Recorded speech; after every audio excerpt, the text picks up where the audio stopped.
What is good, YouTube? Welcome back to another JC2K video. In today's video, we are going to be opening up this 97 plus premium pack here in NBA 2K26 My Team from Tier 1 of King of the Court. And obviously, as you can see, I accidentally already opened the pack. Now, I have not opened the card within the pack.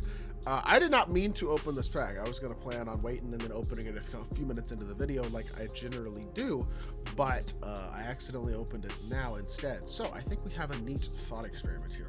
I'm going to close app, and we're going to see if it re-lets me open the app, or re-lets me open the pack, I should say, or if the card is automatically in my collection. And if so, we'll go through and figure out what card it is in the collection. But I'm interested to see if this actually works or not. This is a little interesting side thought experiment, I guess, for this video.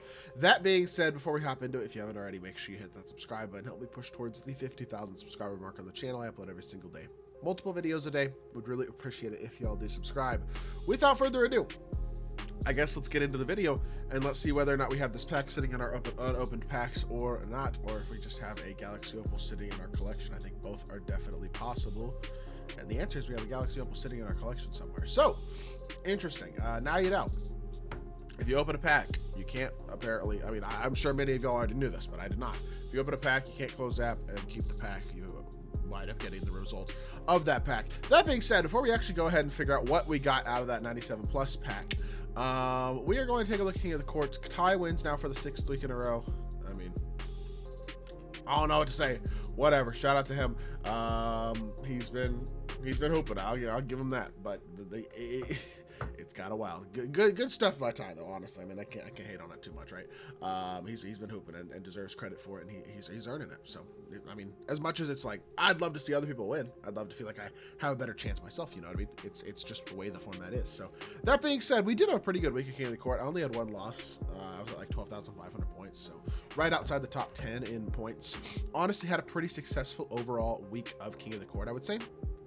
And yeah, I mean, the problem for me is I struggle when it comes to actually winning King of the Court. I get good games. I'll get 4 good games, but I can't get 4 max games. Like, getting games like this, he's getting 35, 3600s as all 4 of his scores on a weekly basis. Like, often some of these weeks, it's, I mean, 14, 490, 14, 405. That's an average of better than 3,600 points a game.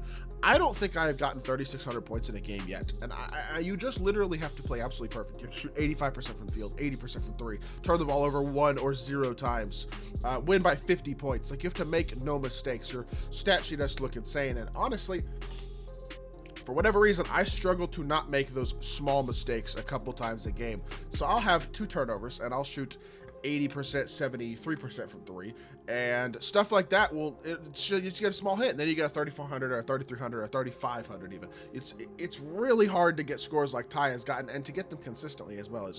It's really impressive. So I give credit where it's due. To be fair, the biggest thing that he has going for him, honestly, is that he does not lose games very often at all. I think he lost 1 game this weekend. He beats competitive players on a very consistent basis, and so as good as he is, I think that gives him an advantage to a certain extent, because he plays more games, because he does not lose these games that some of these other people do. And also, I think there's just people have become a little bit demoralized by how much he wins, to be fair. So I think there's a little bit less efforts going on around the competitive community to try to compete with him on a week-to-week basis. But you know what?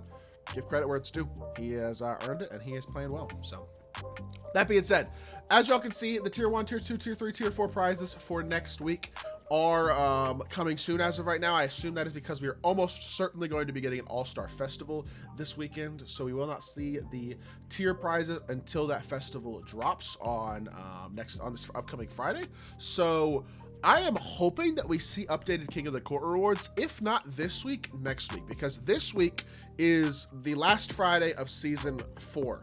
The next Friday after this one is Season 5. So I'm hoping that, if not for this weekend, for next weekend, we see updated King of the Court rewards, because the honest truth is a 97 plus pack is nice for a Tier 1 player who's more of like a no money spent or a low money spent player. Like, for example, actually, watch the Pro Money Spent episode I put out later today. I got Tier 1 this weekend on my Pro Money Spent account. So for that account, very real possibility of getting some good pulls. But the honest truth is there are a lot of mediocre Galaxy Opals you can pull as well.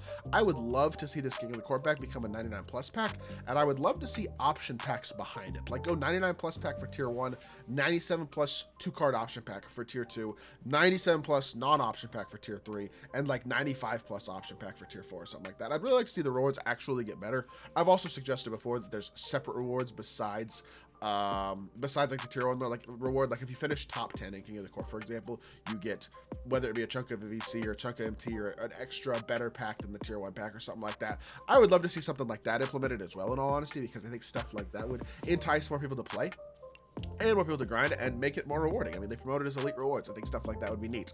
That being said, let's figure out who we got. We can kind of scroll through here and figure that out, I think, eventually.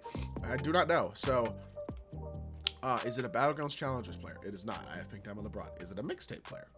It is not. Okay. It's going to be one of these players for sure. Maybe it's Jumpstart? It is not a Jumpstart Galaxy Opal either. Interesting. I really don't know what we're looking at here. Tis the Season Opal? No. Frostbite Opal? I already had all those. Flash Opal? No, I already have both of those. Obviously not Festival. Jimmy Butler. Okay. We pulled Galaxy Opal Jimmy Butler. You know what? He is a good card. That is not a card that by any means will help my team, but I'm not mad about Jimmy as a pull, I guess. What I will say, though, is we're starting to get to the point where most of the Galaxy Opals you can pull are not very good pulls. Like Paul George would have been nice, and obviously for a lot of people's teams, guys like Shea and Paul, even though I already have pulled those guys, would be nice. Kareem, I already pulled, it's pretty nice. Chet Holmgren is good. Obviously Scottie Pippen is good. I should say. Anthony Davis is good. Some of these Rivals cards are good. AK is good. John, Dwight are okay. Like, there are some good opals to pull, but there's also a lot of mid opals. So I'd like to see 2K potentially put more good opals into packs. Jimmy Butler's not a bad pull, but I mean, it's not exactly what I'm looking for either, you know what I mean? He's going to wind up getting exchanged, in all honesty, at some point relatively soon, actually, because I don't have the other opals for him, so, or for that set. So I think I'm going to wind up exchanging Jimmy, but we might as well check out his animations first before we actually do that. His escape's really nice. Behind the back's not horrible. Drag back's also not bad. What I don't love about Jimmy is the jumper, although even that's not that bad. I think this card's a little underrated, honestly, at the shooting guard position. He is pretty solid. He's got good dunk animations. He's elite defensively. He's got good size. Like, there's a good amount to like about Jimmy. The only thing I would criticize that the jumper is a little bit on the slow end for a shooting guard, and I think that's the main reason you don't see a ton of Jimmy Butler in the meta, because despite the fact he is a pretty decent shot creator and a good slasher and all that type of stuff, it is valid to say that the jump shot is not that great. So I will say that. But yeah, either way, Jimmy is a fun, pretty good card. He moves good. He's got a good floater. He's a good slasher. He's a good defender. Like, overall, not a bad pull, and he's also 6'7" shooting guard, so he's got good size too. Just not a guy who's going to really impact my team personally. I'd rather run Brandon Ingram still, just because the offense that BI I feel like provides me off the bench. So with that being said, we are going to go ahead and exchange him real quickly here. Take our Hall of Fame, our Hall of Fame badge option pack right here, and there you go. Jimmy Butler, goodbye. Thank you for your service. We will take our Hoff badge option pack. Looking for, like, in the back of my mind, I have some of the Hall of Fame badges that I know I have less of on this account, so I'm looking for those badges. I just gotta remember what those are exactly. Like, I know Slippery Off Ball's one that I'm looking for. I have a couple of pick dodges, but I'll take another one because I know that's one that I was kind of low on. And then let's see, is there anything else here that's like, oh, I need that badge? Not really off the top of my head, no. So I know I have a bunch of set shot specialists. I have a bunch of lightning launches. Do I have a bunch of like post lockdowns? I don't know. Maybe I do. I'm gonna go ahead and take Brick Wall. I feel like that's bad to use a good amount. We're gonna take Brick Wall, and there you go. Not too bad. We will take that. Maybe I should take an on-ball menace, but I think I have a decent amount of those still as well. So that being said, I get 3 Hall of Fame badges this week from King of the Court again. It is what it is. I'm kind of used to that being the outcome. Hopefully my Pro Pass one, or my Pro Money Spent one, will give me a good pull on that account, because there are a lot more opals that would actually positively impact that team. Like, if I got Jimmy Butler on that account, I think I might actually use them. That being said, that's going to do it for today's video. I hope y'all did enjoy. If you did, make sure you hit that like button, leave a comment, and subscribe. I'll be back with more 2K content very, very soon, and I appreciate y'all. Peace.